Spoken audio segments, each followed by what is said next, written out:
विभिन्न अभियानका साथीहरू र विभिन्न दलका साथीहरू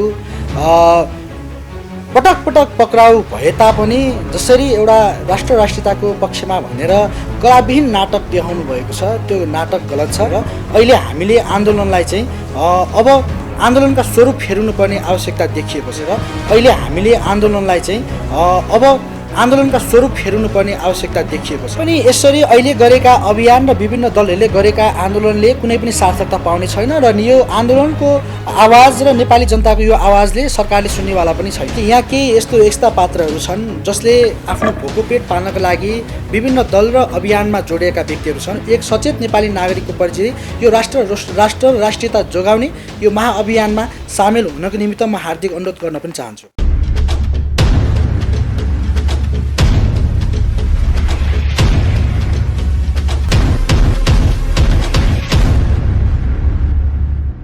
दर्शकबिन्दुहरू, यति बेला हामीसँग कुराकानी गर्नको लागि परिवर्तनका लागि हाम्रो आवाजका संयोजक साधन विश्वकर्माजी हुनुहुन्छ। विशेष गरी पछिल्लो समय भारतले नेपाली भूमि प्रयोग गर्दै चीनको मानसरोवरसँग जुन सडक उद्घाटन गरिसकेपछि यो विषयले यति बेला नेपाली राजनीतिक लगायत सामाजिक रूपमा यो माहौल तातेको छ। सडकदेखि सदनसम्म यो विषयको विरोध भइरहेको अवस्थामा परिवर्तनको लागि हाम्रो आवाजले पनि काम गरेको छ। विरोधका कार्यक्रम गर्नुभएको थियो। साधन विश्वकर्मा पक्राउ पनि पर्नु भएको थियो, रिहा भइसक्नु भएको छ पक्राउ परेको केही घन्टापछि। र अहिले पछिल्लो समय अब यही विषयमा रहेर हामी केन्द्रित रहेर कुराकानी गर्नेछौँ। स्वागत छ यहाँलाई। धन्यवाद, नमस्कार।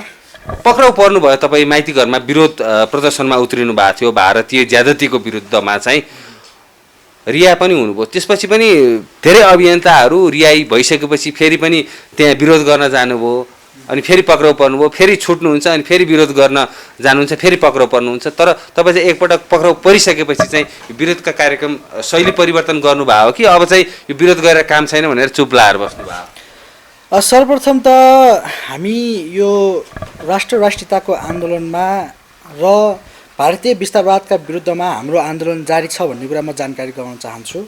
र अहिले विभिन्न अभियानका साथीहरू र विभिन्न दलका साथीहरू पटक पटक पक्राउ भए तापनि जसरी एउटा राष्ट्र राष्ट्रियताको पक्षमा भनेर कलाविहीन नाटक देखाउनु भएको छ त्यो नाटक गलत छ। र मैले सधैँ भन्ने गरेको छु कि यो राष्ट्र राष्ट्रियताको आन्दोलनमा सँगसँगै हामीले यति बेला विश्व मानव सभ्यता र मानव अस्तित्वमाथिको जुन लडाइँ कोरोना भाइरस विरुद्धमा छिडिएको छ त्यो लडाइँलाई पनि जित्नु पर्ने आवश्यकता मध्यनजर गरेर अहिले हामीले आन्दोलनलाई चाहिँ अब आन्दोलनका स्वरूप फेर्नुपर्ने आवश्यकता देखिएको छ। हामी सडकमा मात्र उभिएर अथवा चाहिँ सडकमा कराएर मात्र हाम्रो आवाज चाहिँ यो सरकारले सुन्दैन। त्यस कारणले गर्दा सरकारलाई मुख्य कुरा जनतालाई सचेत बनाउने काममा हामीले ध्यान दिनुपर्नेछ र सडकमा उत्रेर मात्रै जनताको आवाज र उसलाई चाहिँ व्यवस्थापन गर्नको लागि अब हामीले सामाजिक सञ्जाल र विभिन्न माध्यमहरूलाई प्रयोग गरेर जनतालाई सचेत बनाउने र जनतालाई सचेत बनाउनु भनेको पनि एउटा आन्दोलन हो। त्यो गरिरहनु भएको छ तपाईँहरूले? हामीले अहिले विभिन्न दल, विभिन्न पार्टी, विभिन्न अभियान, विभिन्न सञ्जी क्लब, विभिन्न सङ्घ संस्थाहरूको साथीहरूसँग हामीले चाहिँ आन्दोलनको सिलसिलामा विभिन्न छलफल बहस र संवाद चलाइरहेका छौँ। र त्यसले के गर्छ त भने जनतालाई सचेत बनाउने काम गर्छ।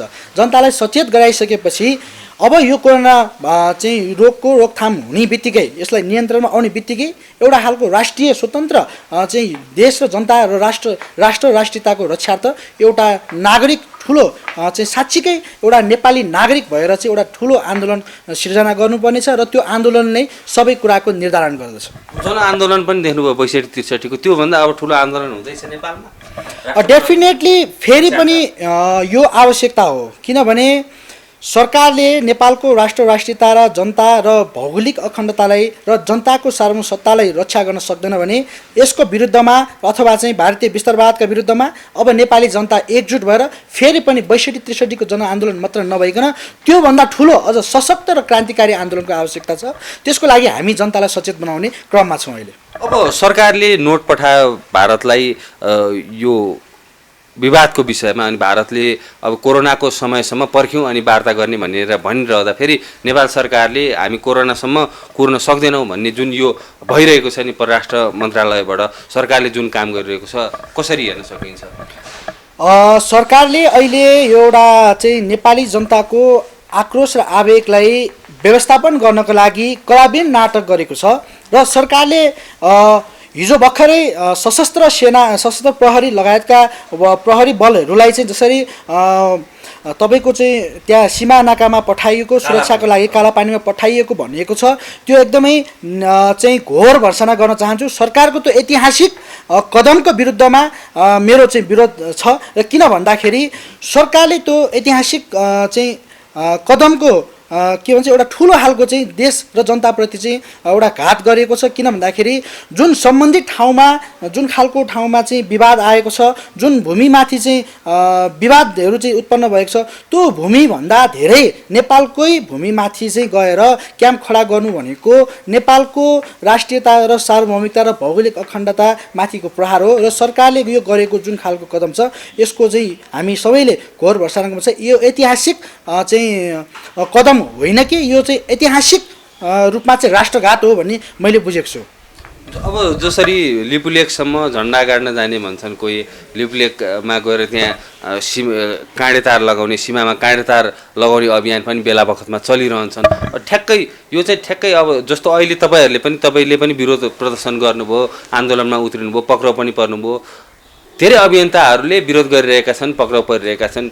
तिनै अभियन्ता तपाईँले पनि योभन्दा अगाडि पनि विरोध गर्नुभयो, तिनै अभियन्ता अरू अभियन्ताहरूले पनि विरोध गर्ने। तर यो चाहिँ ठ्याक्कै मौसमी रूपमा देखिएको छ नि। एकपटक माहौल वात्त तात्छ अनि त्यो तातेको क्रममा चाहिँ अभियानहरू विभिन्न अभियानले विरोध गर्ने, अनि फेरि त्यो माहौल सेलाउँदै जान्छ, अनि फेरि कुनै एउटा विषय निक्लेपछि फेरि त्यो माहौल तात्छ। यो श्रृङ्खलाले चाहिँ यो विवादको समाधान होला, दबाब होला सरकार? निश्चय पनि यसरी अहिले गरेका अभियान र विभिन्न दलहरूले गरेका आन्दोलनले कुनै पनि सार्थकता पाउने छैन र यो आन्दोलनको आवाज र नेपाली जनताको यो आवाजले सरकारले सुन्नेवाला पनि छैन। किनभने हामी अहिले विभाजित छौँ, हाम्रा विचारहरू हाम्रा मनहरू विभाजित छन्। विभिन्न दल र विभिन्न अभियानको नाममा हामी त्यहाँ रिप्रेजेन्टेटिभ गरेर चाहिँ आन्दोलन गरिरहेका छौँ, छुट्टै भिन्न आन्दोलन गरिरहेका छौँ। त्यस कारणले गर्दा अहिलेको आवश्यकता भनेको सबै दल, सबै विचार, सबै अभियानका साथीहरू राष्ट्र र राष्ट्रियताको मात्र मुद्दालाई साझा बिन्दु केन्द्रबिन्दु बनाएर अहिले चाहिँ यो आवाजलाई सशक्त रूपमा चाहिँ अगाडि बढाउन आवश्यकता छ र जबसम्म सबै नेपाली नागरिकहरू को रूपमा आन्दोलनमा उत्रिँदैनन् तबसम्म यो आन्दोलनले सार्थकता पाउने छैन र नेपाली जनताको आवाज यो सरकारले सुन्नेवाला छैन। त्यस कारणले गर्दा हामीले अहिले के भनिरहेका छौँ भने सम्पूर्ण पार्टी, सम्पूर्ण अभियानहरूलाई सबैको विचार त्यागेर एउटा नेपाली नागरिक भएर अब यो सशक्त रूपमा आन्दोलन गर्नुपर्ने जरुरी छ। त्यसको लागि एकदमै हामीले सबै दल, सबै अभियानहरूलाई हामीले सशक्त रूपमा चाहिँ के भनेका छौँ भने अब राष्ट्र राष्ट्रियता बचाउनको लागि हामीले गरेका छुट्टै र भिन्नै गरिएका शक्ति र आन्दोलनहरूले केही पनि हुनेवाला छैन। त्यस कारणले गर्दा अहिले देश र मातृभूमिमाथि जसरी बलात्कार भएको छ, बलात्कृत नेपाली आमालाई न्याय दिलाउनको लागि हामी एकजुट हुनुभन्दा अरू विकल्प छैन भनेर अहिले हामीले एकताको प्रयासको लागि चाहिँ हामीले बहस र छलफल चलाएका छौँ। प्रयास गर्नुभएको छ, तपाईँहरूले बहस चलाइरहनु भएको छ, कतिको सम्भव छ सबैजना एकै ठाउँमा आउनको लागि? मैले भनिहाल्छु सम्भावना एकदमै 100% नै सम्भावना छ मैले भन्छु। तर पनि के छ त भन्दाखेरि यही अभियानमा राजनीतिक दल टुटे जस्तै सामाजिक अभियानहरू पनि टुटफुट त एकदमै राजनीतिक दलभन्दा बढी टुटफुट डेफिनेटली यहाँ केही यस्ता पात्रहरू छन् जसले आफ्नो भोको पेट पाल्नको लागि विभिन्न दल र अभियानमा जोडिएका व्यक्तिहरू छन्। ती अभियानमा र त्यो अवसरवादी विचारधाराबाट ओतप्रोत भएका ती व्यक्ति र ती अभियन्ताहरूले यो समाज रूपान्तरण गर्न सक्दैनन् भन्ने कुरा पनि म तपाईँलाई जानकारी गराउन चाहन्छु। तर साँच्चीकै एकपटक हामीले राष्ट्र राष्ट्रियता बचाउनको लागि, बलात्कृत नेपाल आमालाई न्याय दिलाउनको लागि अब हामी जागेनौँ भने, अब हामी उठेनौँ भने हाम्रो नेपाल मातृभूमि रहने छैन र भोलि हामी हाम्रै देशमा चाहिँ एउटा चाहिँ गैर नागरिक भएर बस्नुपर्ने अवस्था आउँछ र इन्डियनहरूले चाहिँ हाम्रो नेपाललाई चाहिँ इन्डियनहरूको चाहिँ बहुमत चाहिँ जनसङ्ख्याहरू नेपालमा आउने छन् र हाम्रै घरभित्र छिरेर हाम्रै दिदीबहिनीलाई बलात्कार गर्दाखेरि पनि हामी निरह बनेर ठुल्ठुलो हेर्नु पर्ने बाध्यता र परिस्थिति बन्न सक्छ। त्यो परिस्थिति नबनोस् भन्नको लागि अब हामीले सशक्त रूपमा भारतीय विस्तारवादका विरुद्धमा र जसरी अहिले लिपुलेक, कालापानी र लिम्पियाधुरामाथि चाहिँ नेपाल आमाको छातीमाथि जसरी चाहिँ प्रहार गरिएको छ त्यो प्रहारका विरुद्धमा जाग्नुपर्ने अवस्था देखिन्छ अहिले। ठ्याक्कै जाग्नुपर्छ भनिरहँदा सबै नेपालीहरूको रगत त उम्लिएको छ, तातेको छ। तपाईँहरू जस्तो युवा अभियन्ताहरूको जोस जाँगर झन् छुट्टै भिन्नै छ। ठ्याक्कै समाधानको उपाय सोध्नु भयो होला नि त, एउटा युवा अभियन्ताको हिसाबले, एउटा देशप्रतिको एउटा जिम्मेवारीको हिसाबले चाहिँ के छ, तपाईँले के देख्नु भएको छ? समस्याको हरेक समस्याको समाधानको विकल्पहरू हुन्छन् र अहिलेको यो इन्डियन विस्तारवादका विरुद्धमा र नेपाली मातृभूमिलाई न्याय दिलाउनको लागि यसका 3-4वटा विकल्पहरू छन्। ती विकल्पहरूमध्ये सबैभन्दा पहिले गर्नुपर्ने के हो, सरकार दायित्व हुनुपर्छ, जिम्मेवार हुनुपर्छ। जनता र देशको भौगोलिक अखण्डता र जनताको सार्वभौम सत्ता सम्पन्न यो राष्ट्रलाई रक्षा गर्नको लागि सरकारको प्रमुख दायित्व हो। त्यस कारणले गर्दा सरकारले उच्च स्तरीय समिति भन्दैछु सर, विकल्पको रूपमा दिँदैछु, सरकारले उच्च स्तरीय समिति गठन गरेर प्रधानमन्त्री टु प्रधानमन्त्री, अन्तर्देशीय प्रधानमन्त्री स्तरबाट यो समस्याको समाधान छलफलबाट समाधान गर्नुपर्छ पहिलो चरण। र त्यसरी पनि हुन सकेन यदि भने हामीले यो विषयलाई अन्तर्राष्ट्रियकरण गर्दै अन्तर्राष्ट्रिय शक्तिलाई चाहिँ हामीले गुहार्नुपर्ने अवस्था आउन सक्छ र अन्तर्राष्ट्रिय शक्तिको रोहबरमा हामीले यो समस्याको समाधान पनि गर्न सक्छौँ। र त्यसरी पनि यदि भएन भने ऐतिहासिक तथ्य र तथ्याङ्कको आधारमा र त्यहाँको जनताको मनोविज्ञानको आधारमा हामीले चाहिँ अन्तर्राष्ट्रिय अदालतमा जानुपर्छ र यसको सबै निर्णय चाहिँ अन्तर्राष्ट्रिय अदालतले गर्नेछ र अन्तर्राष्ट्रिय अदालतको निर्णय हामीले स्वीकार गर्न पर्नेछ। अब यो बाटो खनेको अहिले होइन, धेरै समय भइसक्यो, धेरै वर्ष बितिसक्यो। प्रधानमन्त्री केपी शर्मा ओलीले चाहिँ मैले बाटो खनेको थाहै पाइनँ भनेर अभिव्यक्ति दिनुभएको छ, कसरी लिन सकिन्छ?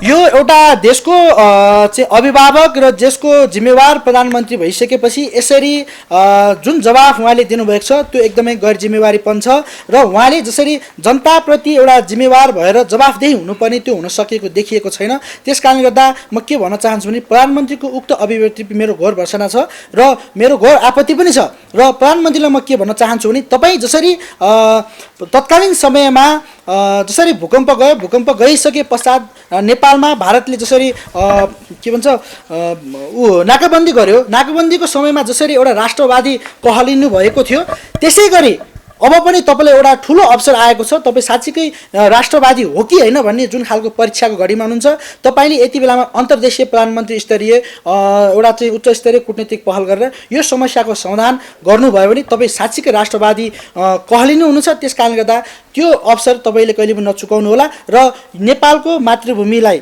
र नेपाल आमालाई न्याय दिलाउनको निमित्त तपाईँ सक्षम हुनुभयो भने तपाईँले ऐतिहासिक राष्ट्रवादको चाहिँ उपमा सधैँ पाइरहनुहुन्छ। त्यसको लागि तपाईँले पहल गरिदिनुको निमित्त म हार्दिक अनुरोध पनि गर्न चाहन्छु। हुन्छ, हामी अन्तिममा छौँ। अब परिवर्तनको लागि हाम्रो आवाज कसरी अगाडि बढ्छ? अहिले पनि भन्नुभयो केही कुरा।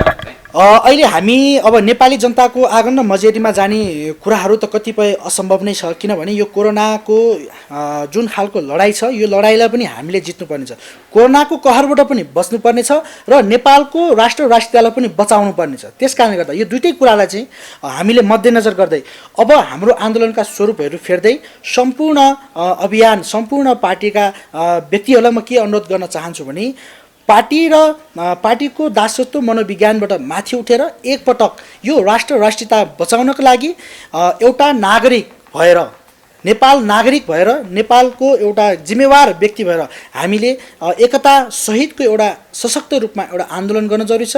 जुन आन्दोलनले नेपाल सरकारलाई धक्धक्याउनेछ र यो सरकारले चाहिँ बाध्य भएर भारतीय विस्तारवादका जुन खालको कदम छ त्यसका विरुद्धमा बोल्नुपर्नेछ र यसै गरी चाहिँ यो समस्याको समाधान हुन्छ। त्यसकारणले सम्पूर्ण नागरिकलाई म के अनुरोध गर्न चाहन्छु भने एक सचेत नेपाली नागरिकको परिचय यो राष्ट्र राष्ट्रियता जोगाउने यो महाअभियानमा सामेल हुनको निमित्त म हार्दिक अनुरोध गर्न पनि चाहन्छु।